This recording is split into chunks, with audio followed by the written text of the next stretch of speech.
Now we'll bring in Missouri Congressman Mark Alford, sitting on the House Armed Services Committee. Congressman, good to see you. Thanks so much for taking the time this morning. Wanted to get to some of the major news that's coming out of the White House this morning. President Biden scheduled to visit Israel tomorrow, meeting with Arab leaders in Jordan and others. Your thoughts on the president's move here, and also the potential danger that the president could be in visiting these regions as well? Well, I applaud the president's attempt to finally do something and show support for Israel. He was late in coming out with a statement. He should have been on a week ago, Saturday, condemning the brutal terrorist attack on our friends in the state of Israel. But he did not. He waited several days to do that. Now he is finally going over. But this president continually has shown weakness on the world stage. He showed weakness with Afghanistan. He's shown weakness with our border being unsecure and letting illegal aliens flood into our sovereign nation in record numbers. He's shown weakness with our economy.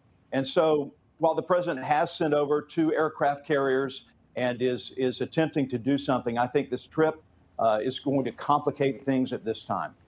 As you know, Congressman, it comes at a time when the House is without a speaker. There's a vote set for noon Eastern today. Right now, Congressman Jim Jordan has the support of the GOP conference, but big question is if he has enough votes to actually win the speakership. Can you tell us where you stand and whether you believe there will be a Speaker Jordan by the end of today?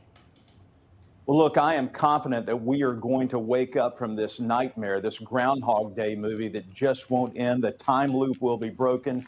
And by 1 o'clock Eastern time, Jim Jordan will be the next Speaker of the House. That is my hope and prayer. We have just gone on way too long. We have been a ship without a rudder for 2 weeks now. And with things blowing up on the world stage, we have to have true unified leadership in the U.S. House of Representatives. And Jim Jordan is that man. Your colleague, Alabama Congressman Steve Womack, he doesn't appear to feel that way. Skeptical rather, that Jordan is the guy. He was on CNN yesterday where he laid out a possible path to elect a speaker. Here's your colleague. Listen to this. And with what's going on in Israel, I think we're getting closer and closer to that point. But if it becomes apparent that nobody, and I've said this publicly, nobody in America can get 217 right now out of the Republican conference. If that becomes apparent to everybody, then at some point in time, we're going to have to work across the aisle, try to figure out what it's going to take for us to be able to get a speaker elected and then get the ball rolling in Congress once again. Is he right in that fact? I mean, that is an obvious possibility that Jordan does not come up with the 217. There have been several public holdouts at this moment against Jordan. Where does this go from here? Do you continue down a line? Do you work with Democrats to get this done? How do you see this playing out if Jordan is not the guy to get a 217? Well, first of all, I very much respect Mr. Womack, his handling of the gavel on the day that Kevin McCarthy was fired. He shows leadership when he's up there getting the votes through with urgency.